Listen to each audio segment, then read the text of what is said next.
I'm Andy Card. I'm the privileged to be the CEO of the George and Barbara Bush Foundation. And yes, I love being in Aggie land. My Boston accent may confuse you every once in a while, and I apologize. We're thrilled that you're here this evening. Tonight, we are particularly fortunate to have Jean Becker, who is a world-renowned author.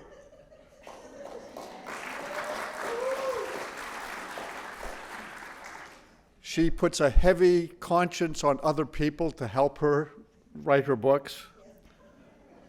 And she had one of the toughest jobs in all of the world when she was the chief of staff to President George H.W. Bush and to Barbara Bush. She worked at the White House helping to do communications for the First Lady. She's a journalist by training and by profession. But she was really the conscience to all of us to pay attention to two remarkable people that made a difference in so many lives. And I cannot thank George Bush enough for the opportunities that he gave me, and Barbara Bush for the lessons she taught me. Jean Becker was the source of knowledge for both of them, and she has been a conscience to all of us to remember them. And the book that she has written and put together now, Character Matters, is a must-read book, especially in this time of, I'm going to say, lack of confidence in our public officials. So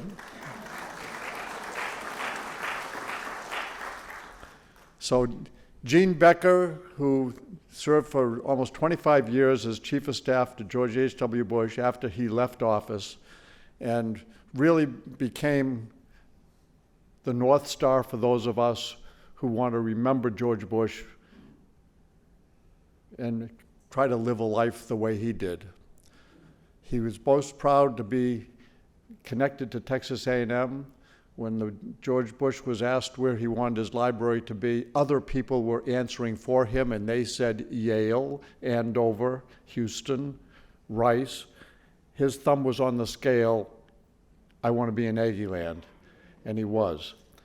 Jean Becker was there for all of that experience, and I'm thrilled that she is reminding us of what a remarkable example President Bush gave us to be able to live our lives, and I'm hoping that we will all take that example through Character Matters and teach our children, our grandchildren, and our great-grandchildren on what it means to be a noble public servant. So without further ado, Jean Becker will introduce us to tonight's activities.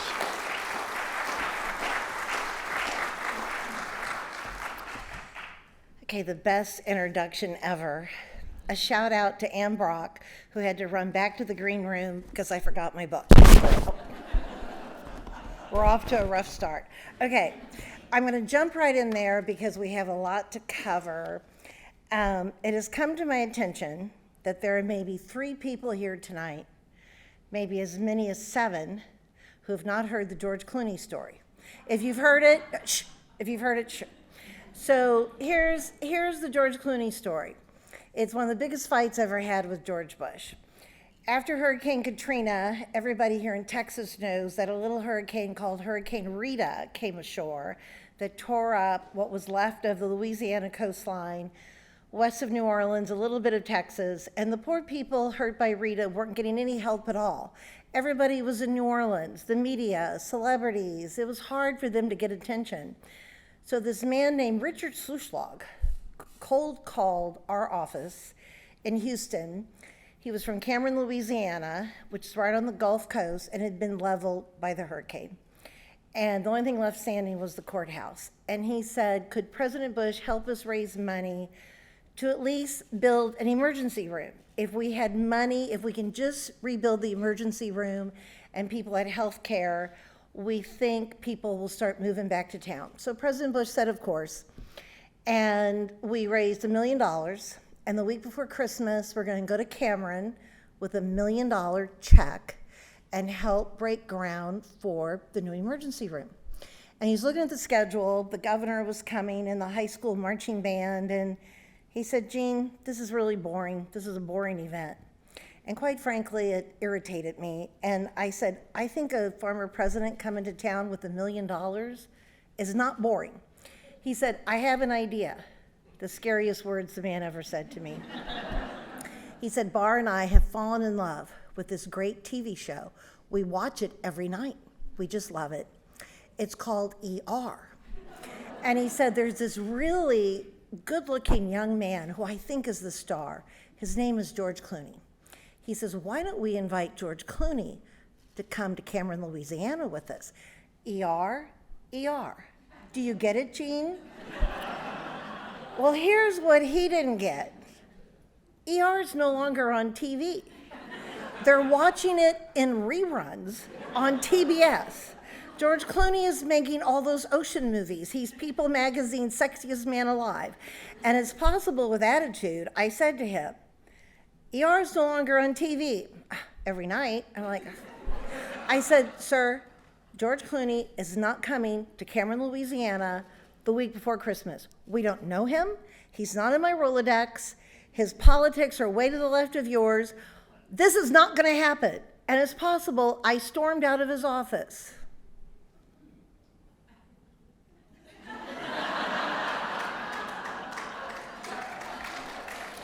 George Clooney came to Cameron, Louisiana. I had the best job in America. Did I go with them? Hell yes. It's a long story why he came. The story's actually in a book called The Man I Knew. But I love telling the George Clooney story, mainly because he's really cute. They're both cute, the two cute Georges. But just like everything George Herbert Walker Bush did, there was a lesson to be learned in this story. I'm thinking high school marching band, he's thinking George Clooney.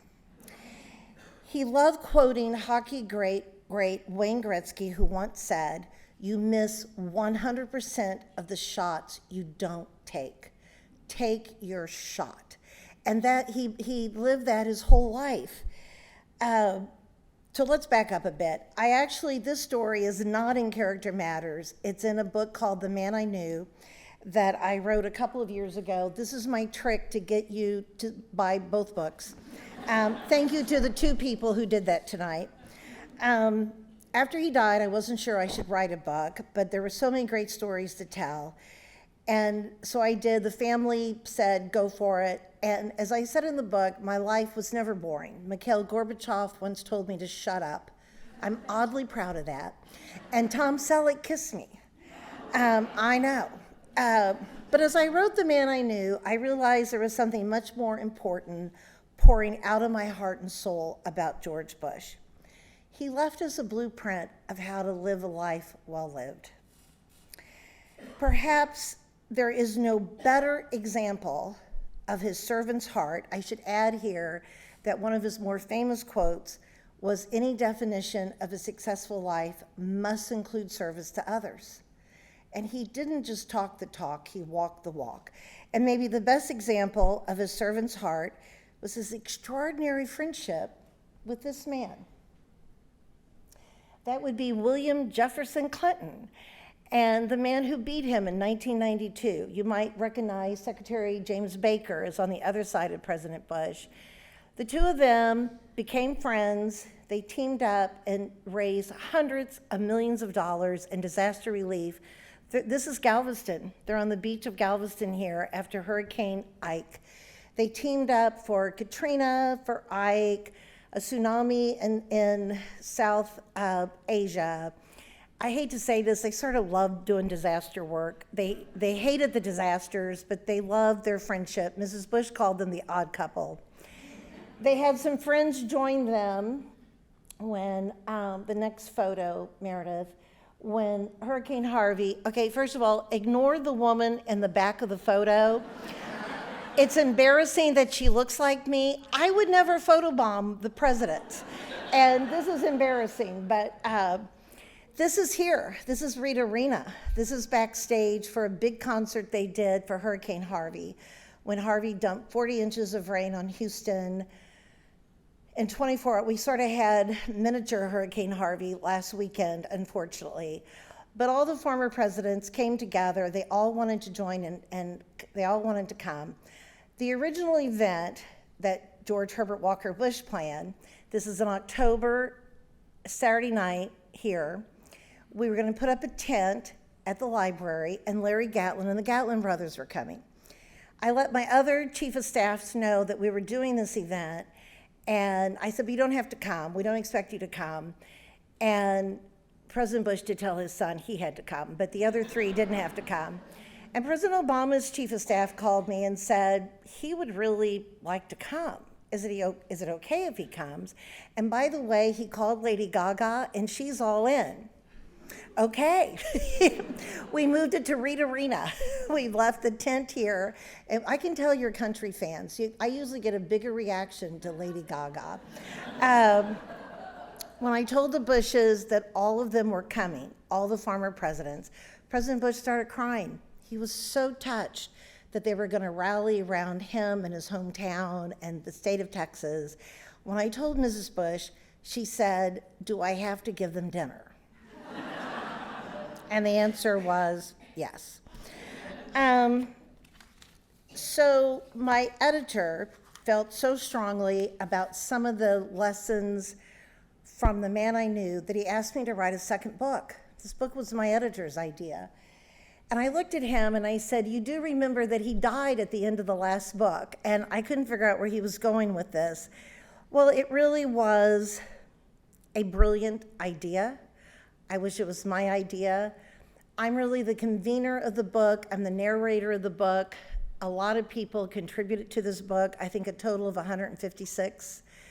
Secretary Baker wrote the foreword, Dan Quayle wrote the epilogue, and in between there's everybody from John Major and Brian Mulrooney, who wrote an essay before he died, to Reba McEntire and Dana Carvey, to the young man who mowed the yard at Walker's Point, and everybody in between, including some of the people you're going to hear from tonight.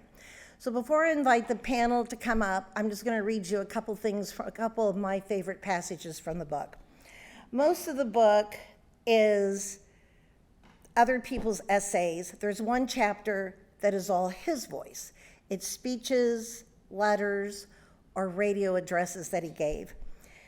This is an address he gave to the nation after the Rodney King verdict.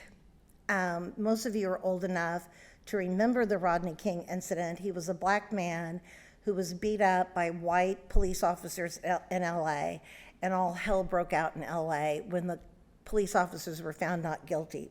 The president was so worried about the situation, he addressed the nation from the Oval Office, and this is what he said. If we are to remain the most vibrant and hopeful nation on earth, we must allow our diversity to bring us together, not drive us apart. This must be the rallying cry of good and decent people. We must build a future where in every city across this country, empty rage gives way to hope, where poverty and despair give way to opportunity. After peace is restored to Los Angeles, we must then turn again to the underlying causes of such tragic events.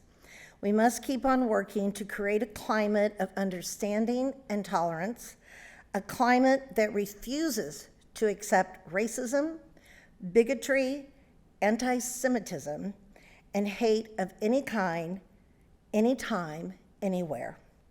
Tonight, I ask all Americans to lend their hearts, their voices, and their prayers to the healing of hatred. We need his voice. Okay, I'm going to read one more thing. I know. This is his radio address to the nation that I can read to you because Ann went and found my book. This is a couple days after he lost the 1992 election to Bill Clinton, and this is what he said to the nation. Way back in 1945, Winston Churchill was defeated at the polls. He said, "I have been given the Order of the Boot." That is the exact same position in which I find myself today. I admit this is not the position I would have preferred, but this is a judgment I honor. Having known the sweet taste of popular favor, I can more readily accept the sour taste of defeat because it is seasoned for me by my deep devotion to the political system under which this nation has thrived for 2 centuries. Ours is a nation that has shed the blood of war and cried the tears of depression. We have stretched the limits of human imagination and seen the technologically miraculous become almost mundane. Always, always, our advantage has been our spirit, a constant confidence, a sense that in America, the only things not yet accomplished are the things that have not yet been tried. President-elect Clinton needs all Americans to unite behind him so he can move our nation forward. But more than that, he will need to draw upon this unique American spirit. There are no magic outside solutions to our problems. The real answers lie within us. We need more than a philosophy of entitlement. We need all to pitch in, to lend a hand, and do our part to help forge a brighter future for this country. On January 20th, Barbara and I will head back to Texas. For us, there will be no more elections, no more politics. We know that didn't exactly happen. But we will rededicate ourselves to serving others because, after all, that is the secret of this unique American spirit. With this spirit, we can realize the golden opportunities before us and make sure that our new day, like every American day, is filled with hope and promise. That's what he said after he lost the election.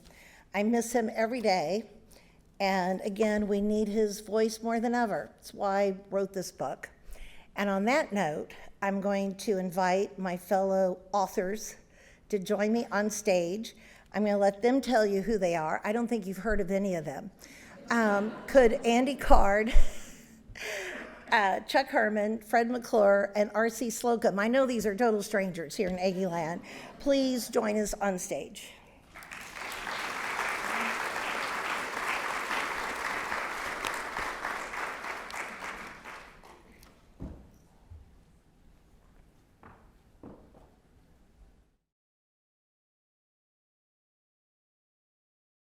I'm a little nervous about this because during the sound check, they were very belligerent about what they were going to say.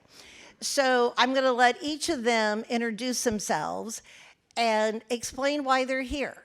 And their answer was, because I made them come. But we're not, that was during sound check. So Andy Card, we're going to hope that you will set a good example for the rest of them. I'm Andy Card. I'm born in Massachusetts.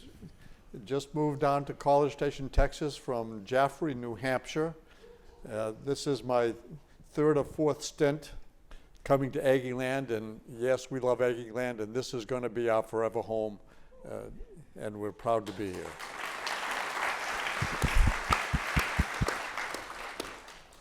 I am honored to be part of this collection because I have a guilty conscience if I were not.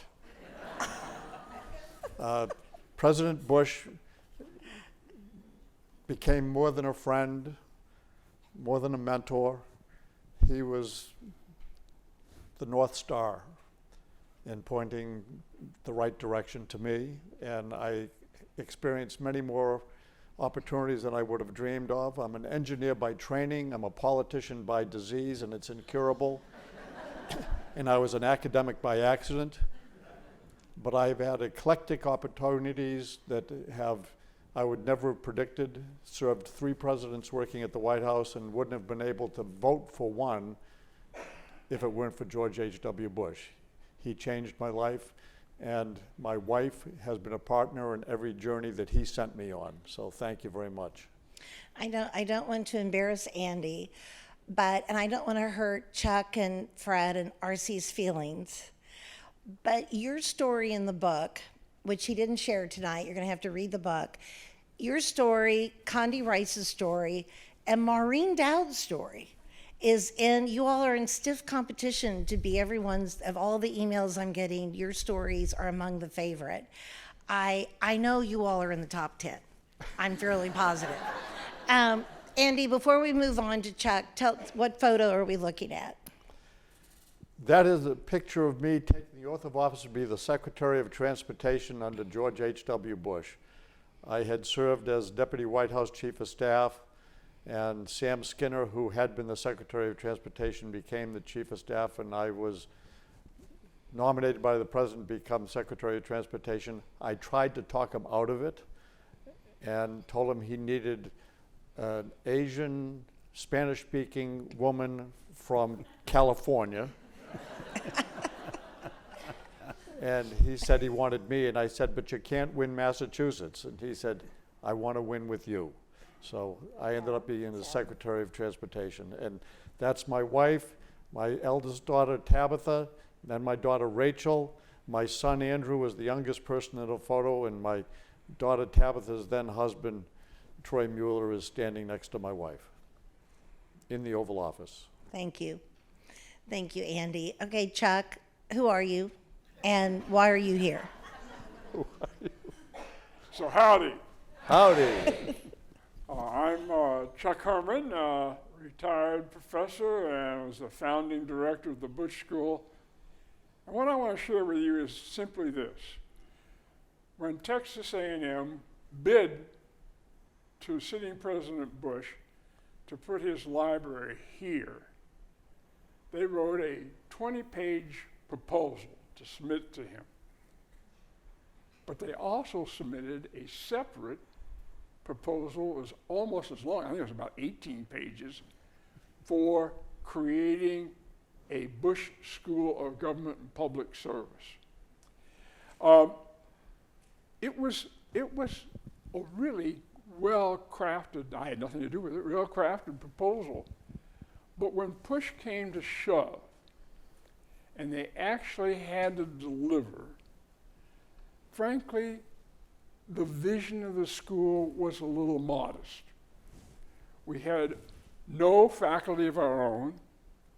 We borrowed faculty from other departments who came in and taught a course. It was something where we said, well, if you want to get more faculty, you ought to raise some money, and we tried to do that a bit and had some good supporters. But still, there was kind of just basically making it in the first year or so of the Bush School. And then we went to Kennebunkport for a meeting, and President Bush invited the president of the university and I to sit down with him, and he said, you two are the academics, of course, but it just seems to me that the Bush School needs to be an independent unit of its own.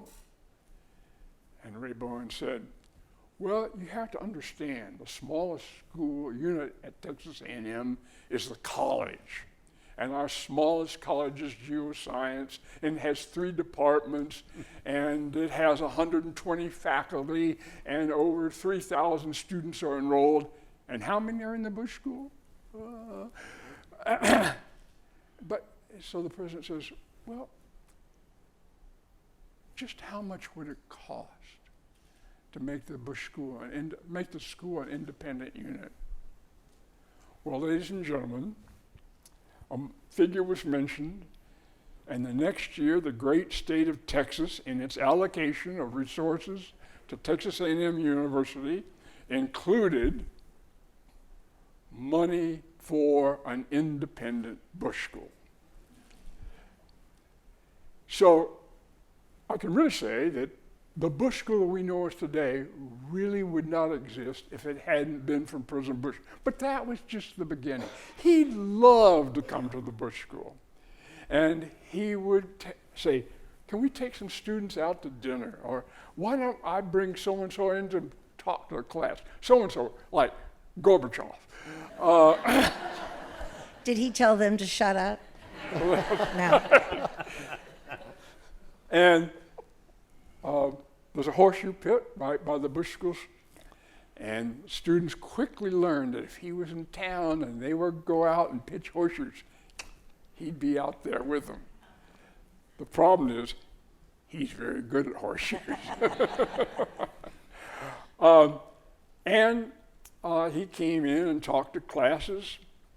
I had a course in which I did a simulation of a National Security Council, and the students were given a problem, and they had to work together to design 3 different proposals of how to solve this international problem.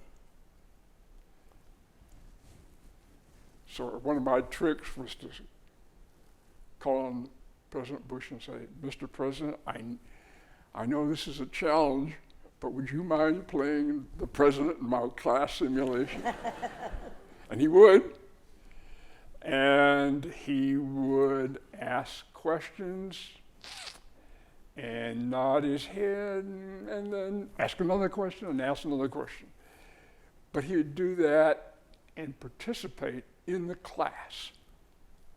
So it is, in fact, a vital component to what the school is today is a function of the way that George Herbert Walker Bush devoted himself fully to making the school what it is.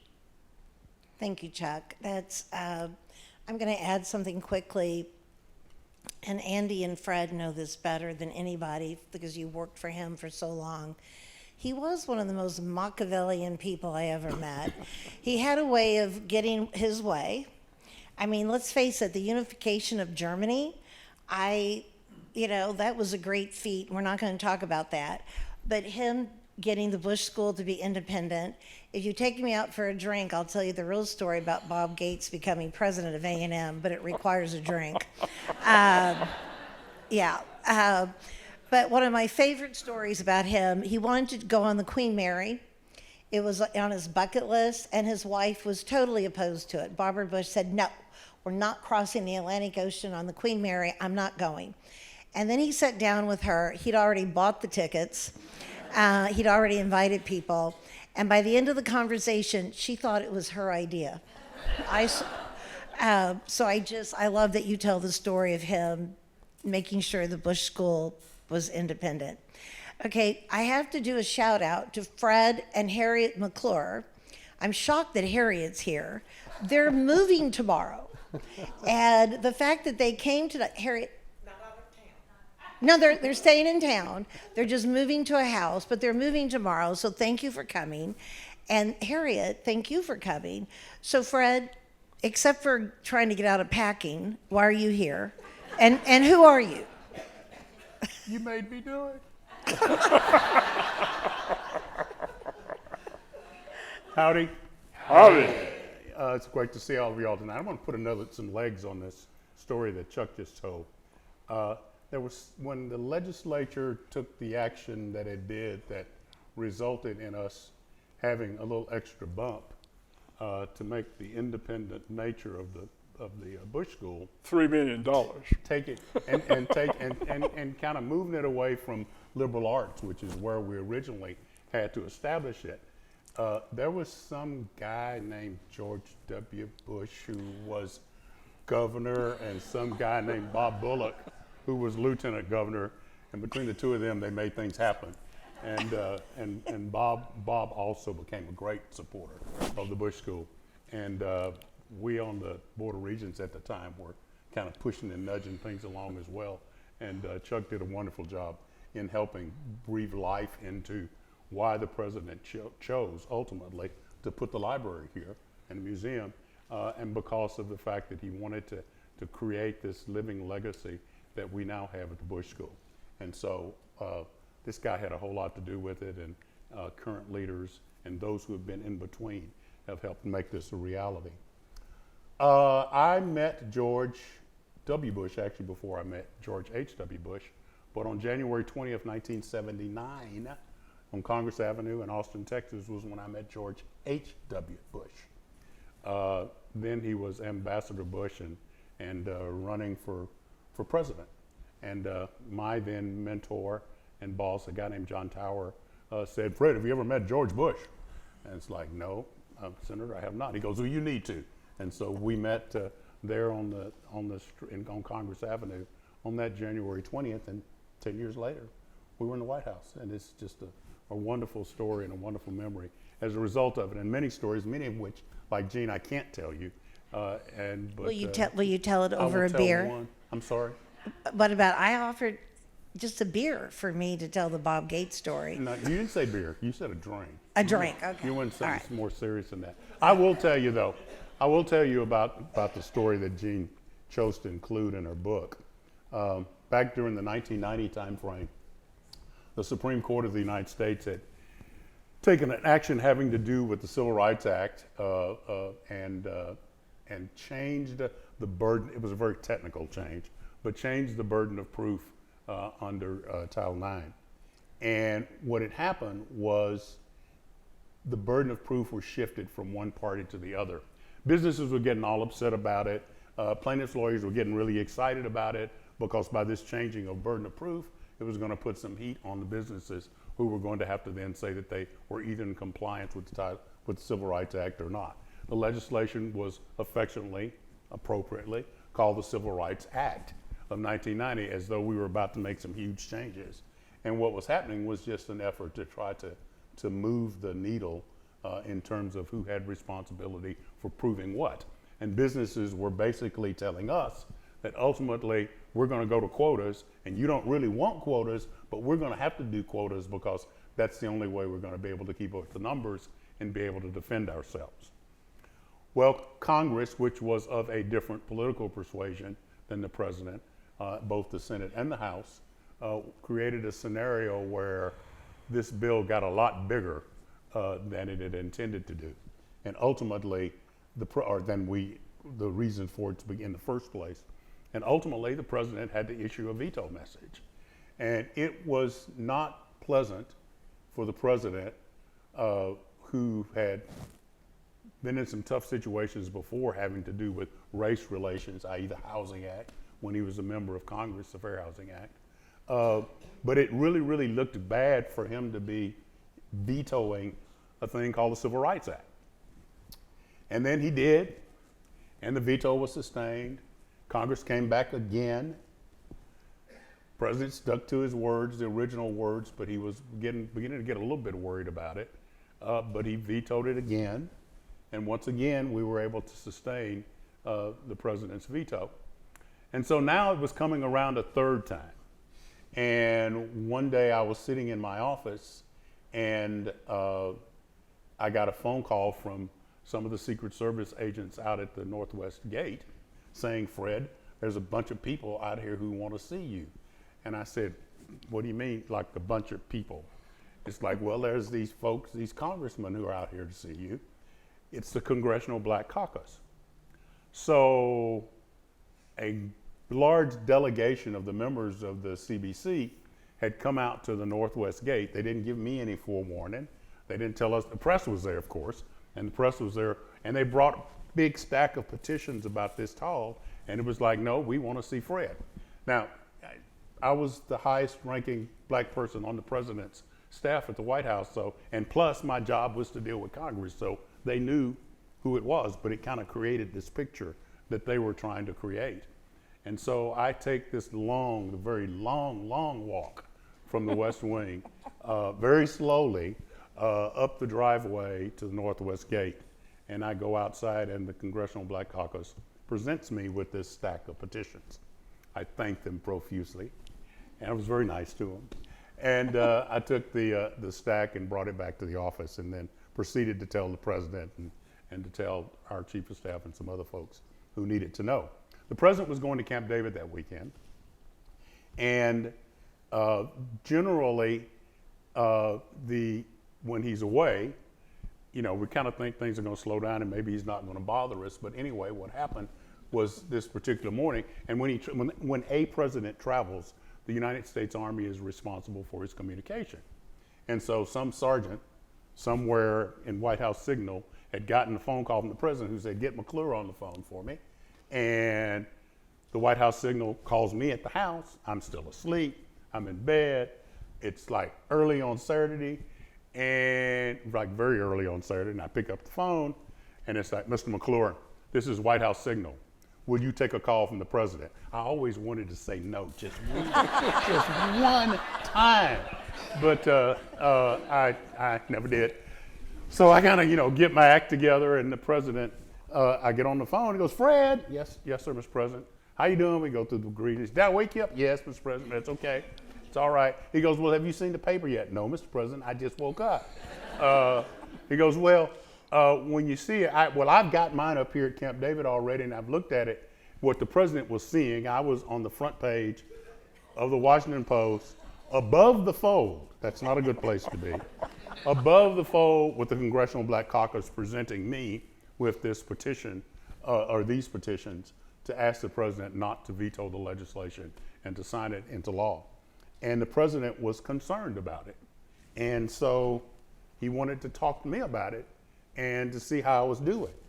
And that, as a result, resulted in this letter that he wrote me after this was over. And he said, Dear Fred, you and I have not discussed the Civil Rights Bill. Let me just say for certain, I know that this has not been easy for you. I can guarantee you that it's a tough one for me. But I've been thinking about you and Lou Sullivan, who was our Secretary of Health and Human Services. Connie Newman was head of the Office of Personnel Management, and Art Fletcher, who was the head of the Civil Rights Commission. So I've been thinking about you and Lou and Connie and Art. I hate to see friends troubled and hurt. Fred, you are doing an outstanding job. I hate to see your life complicated by something of this nature, as I assume it is. Hang in, warm regard, GB. So that showed the great and tremendous amount of empathy that the president had for and would bring to the table, which was so much a part of his character, and putting himself in our shoes and wondering what kind of pressure he was putting those of us who were loyal to him and who were out there on the front lines for him in a position which he knew was difficult, and his appreciation for the fact that we hung with him as a result. It also brought up the loyalty factor, because the guy was loyalty sometimes to a fault, because there were some times when some things should have been done and needed to be done, but the loyalty factor always kicked in. A great guy that we, Harriet and I, and a great lady that we've had the opportunity to be a part of their lives, and we're grateful for that. Thank you, Fred. I love Fred's story. Fred also was a big part of the 1990 budget deal, and he wrote an essay for the book about it, but he also wrote this one. I love this one so much, and love the point that it made, that I found somebody else to write about the 1990 budget deal, because I love this story. Forget Andy Card. I love your story more, I think. I do want to point out that Fred does win the prize, gentlemen, of the best George H.W. Bush socks of the night. President Bush would be so proud of you for wearing those socks. He would love it. Okay, the gentleman on the end, why are you here? And who are you? I don't know, but I've been here a long time. Marcy Slocum, longtime football coach here. I came here in 1972 with Emory Ballard. I was here for a long time. I took one little break, went out to Southern Cal, and couldn't get back fast enough. I made a promise to the good Lord, if he'd get me back, I'd never leave, and I haven't. But I got to know President Bush. I saw him around Texas at different events early in my career. And then I saw him and told him one time, my wife Nell was here, and she had a suite at the stadium. And I said, you know, in light of what all you've done for our country, I said, anytime you want to come for a game, if you'll let me know just a little bit ahead of time, I'll put you in that suite. If you want to bring your kids or grandkids or friends or whoever, just let me know. And I know how it works with a public figure. I won't put other people in there with you. It'll be, when you tell me you're coming, it'll be you and my wife. And so he did that, and he kind of liked it. Now, Nell had to explain some Aggie things to him early on, Now, what do they mean when they say hump it? What does that mean? So, had some of those things, but so we developed a friendship and did so many fun things. And I've said many times and thought, if you set out to build a man, and you say, okay, what qualities would you like to see in a man? If you're building a guy, honesty, integrity, loyalty, loving, just all those things. He had more of those traits than any man I've ever met. And he's just so sincere with it. And I really enjoyed his friendship so much. We went places. We went to, he took me up to Kennebunkport to play golf up there not Kennebunkport, we played golf at Kennebunkport, at Cape Arundel, but we went to Pine Valley, New Jersey, and played a lot of people say the #1 course in the country.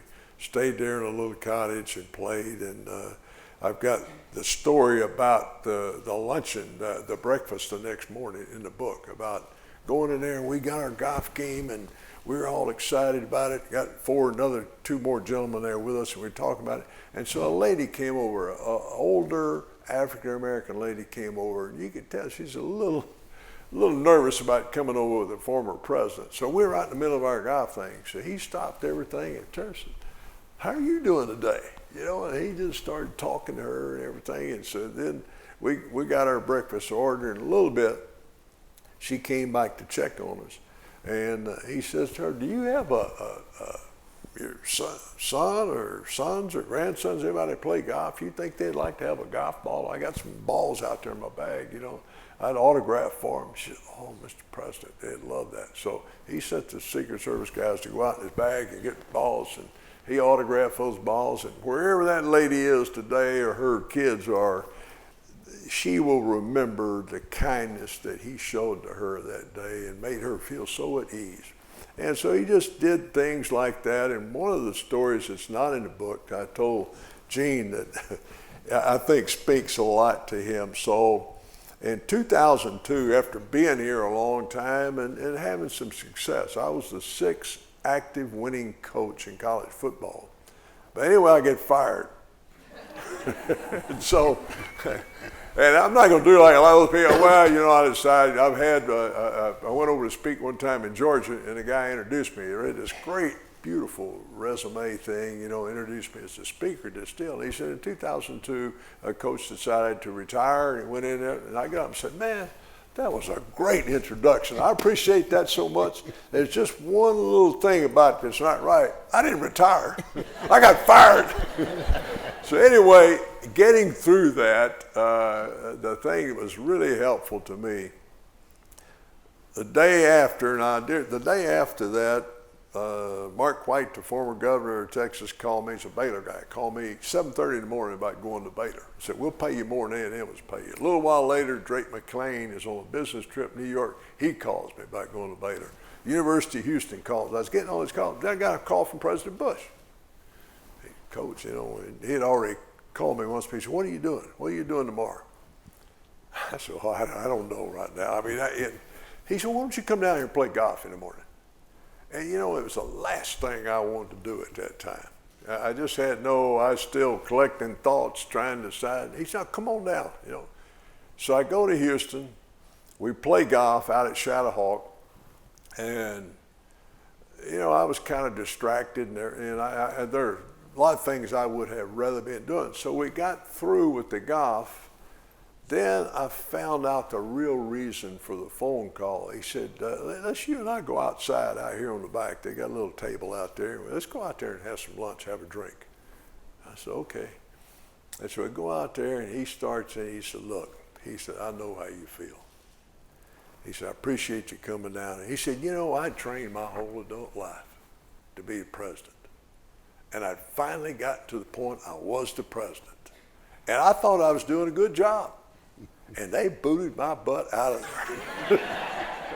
And he said, "So I know exactly how you feel." And he said, "You were doing a good job. And what I wanted to tell you, I know how you feel, but I want to encourage you, just take the high road.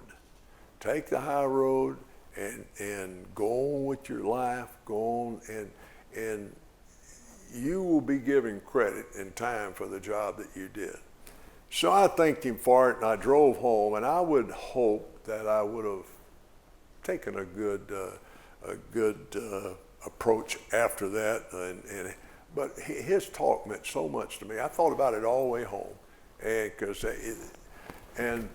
so over the years we spent time. This picture here is in Greece.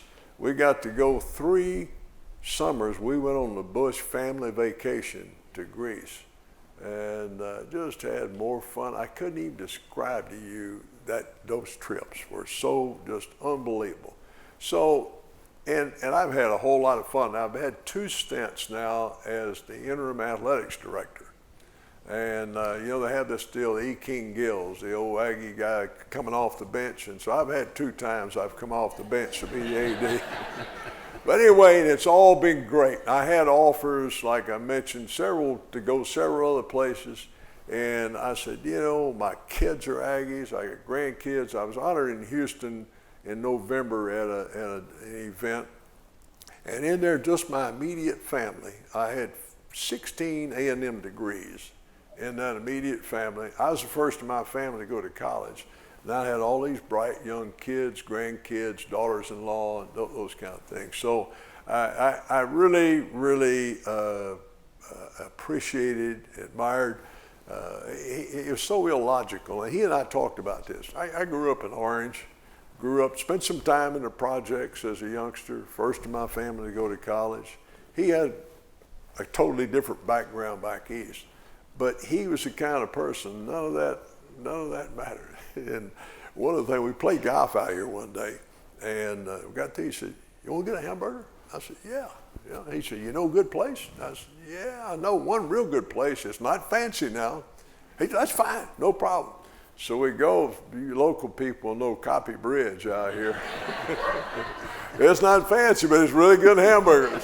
So if you go in there and turn to the right on that wall there, there's a picture of the president, me eating one of those big hamburgers in there in the restaurant. But he was, I loved the man, and he was awesome. This picture right here is on one of those trips to Greece. That boat in the background was coming back from Iraq, and it had a bunch of our servicemen on there. And they had asked him, someone had asked him to come aboard. They were going to have a formation of the troops there, and he was going to present some commendation medals to the servicemen coming back. And he was really excited about doing that. So this is just before we departed our boat and went over and got on the Navy ship. And it was fun to see him. He really, really enjoyed. Stopped with each one of those guys, visited where you from, and presented their medals. He was a unique, rare human, and every time I watch TV now, and it doesn't matter what party I'm watching, I just wonder where all those people went that had the character that George Bush had. And the feeling, we went on that trip, we were on Lud Ashley was one of his buddies, a Democrat, friend of his, and he'd go on those trips with us, but we need some more George Bushes to show up soon. I know where they are. I know where those people are. They're at the Bush School. Yeah, good. They're at the Bush School. Those students are remarkable, and they're going to save us. Before I turn this back over to Andy Card, who I see that someone on his staff very smartly put up 41 at 100, so he can talk to you how we're going to celebrate him. I want to tell a quick story that's in the book for 2 reasons. It just shows the wide breadth of this book. There's these wonderful, inspiring stories and thoughts that the 4 of you shared. But one of my favorite stories in the book is very short, and it was written by Kara Sanders, whose mother-in-law is here tonight. Betty, are you still here? There's Betty. Kara was a proud Aggie, was one of Barbara Bush's personal aides for years. And here's the story that she tells for the book. I particularly want the men in the audience to listen to this. This is how you can learn so much from this book. You can learn how to be a better person, how to be a better, to be more understanding, but it also teaches you to be just a little smart. So Kara was helping answering the phones at the office one day, and the phones just start ringing off the hook. And the first line is Colin Powell. saying, I need to talk to President Bush. And she said, one moment, another line rings. It's Secretary James Baker. And he says, I need to talk to him right now. Kara says, hold one moment. The next line rings. It is the governor of Texas, who happened to be, George W. Bush. And he says, I need to talk to Dad right now. You can hear W's voice, can't you? And Kara says, oh my gosh. So she has all 3 lines on hold, and she's heading into his office to say, who do you want to talk to first? When, lo and behold, we only had 4 lines. The 4th line rings, and it's Barbara Bush. So she goes right into his office and says, oh my gosh, sir, Colin Powell, Secretary Baker, the governor, and your wife are all holding. Who do you want to talk to first? And without hesitating, he said, put my wife through and tell the other 3 I'll call him back. He was a very smart man, let me just say. You guys were great. Thank you so much. Do we all need to come over and help you pack? Fred and Harriet, should we come over? No? Okay. Write a check. Write a check. I think that's what Andy wants to say. Okay, Andy, why don't you close us out? I'm going to move up over here.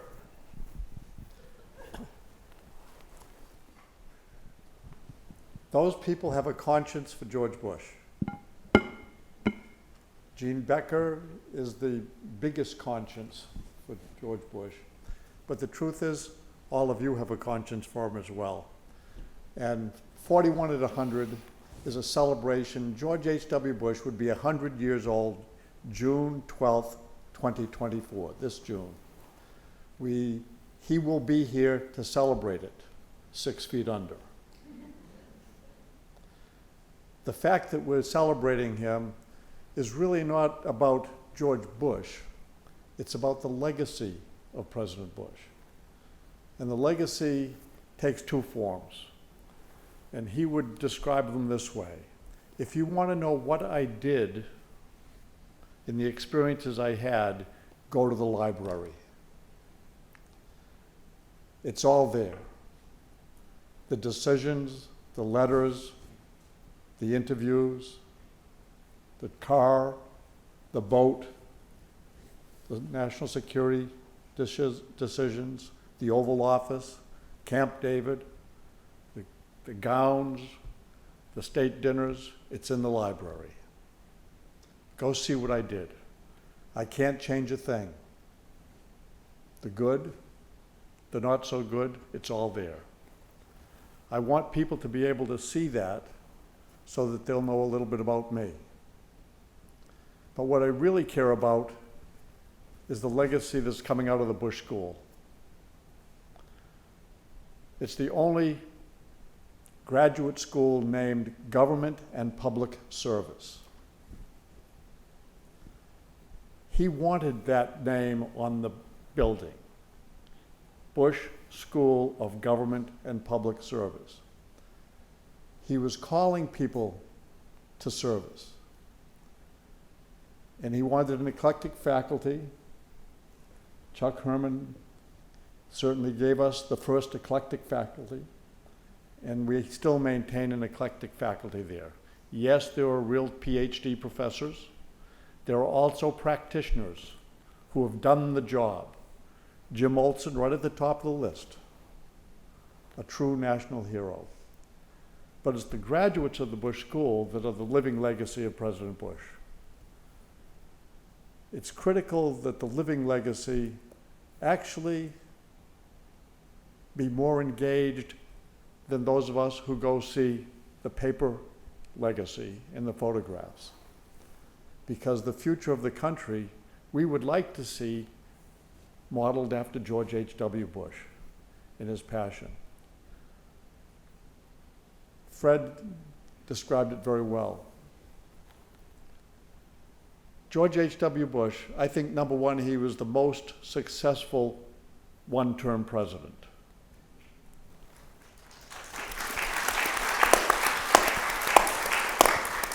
Even with a Congress that was not of his party, he was unbelievably productive in a number of initiatives that changed America and changed the world.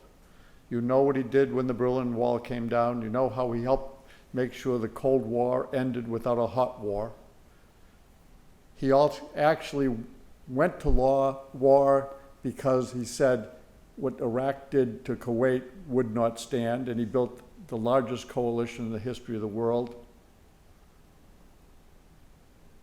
He didn't go to war to have a forever war. He actually started a war and ended a war. And there was a victory parade. And that victory parade more than celebrated the victory of winning the war in Iraq in freeing Kuwait, it helped soothe the challenges left from the Vietnam War. He gave us the Americans Disability Act, the Clean Air Act. He actually said, if you served in the government, in fighting in battles, the Veterans Affairs community will now allow your spouse to go to school on the GI Bill. He was prolific in his domestic qualities in terms of policy. He produced a budget deal that cost him his reelection, but it became the template of conscious spending for Congress for 10 years. His legacy is worth studying, but more importantly, his legacy is well worth motivating. And that motivation comes at the Bush School of Government and Public Service. So 41 at 100, yes, it's a birthday celebration, but it's really about securing the legacies of President Bush for 1,000 years. The library will be a place to visit today, tomorrow, and the day after tomorrow, and forever. Learn about what he did. Find out who he was, what he did. But the legacy of the Bush School, they're the ones that'll make a difference. Already, there is no public policy school in America that sends more graduates into government and public service than George Bush School of Government and Public Service. Over 350 graduates of the Bush School have gone into the intelligence community since it was created. So 41 at 100, we need your support. Help fund those legacies, but more importantly, talk about the legacies. Go see them in the library. Go see that new pavilion with the 4141 train engine and the Marine One helicopter that actually flew President Bush in it as president and as vice president. And by the way, the pilots who flew that helicopter are thrilled that it's in College Station, and we're hearing from them. They're planning big reunions around that helicopter.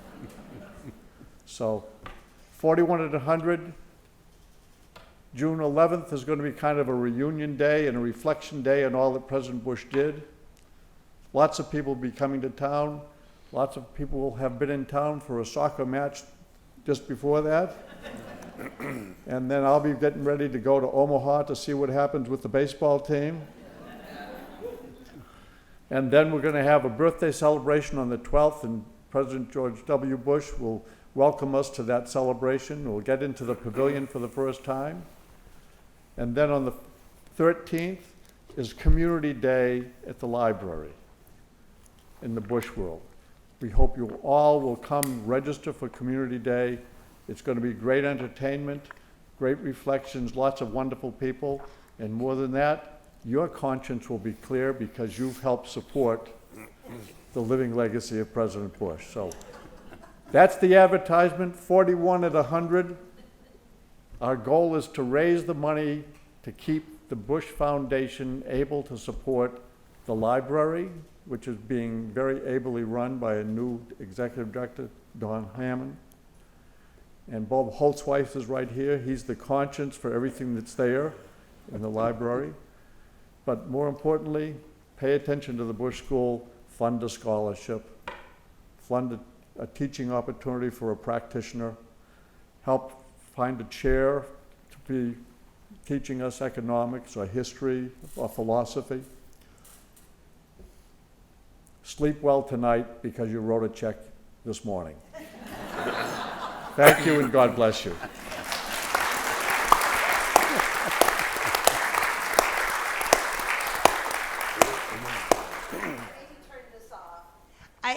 If you haven't gotten a book, but you're dying for a book, you have about 15 minutes to come out, buy a book. Great Mother's Day gift, great Father's Day gift. Oh, graduation is this week. Fabulous graduation gift. I'll see you in the lobby.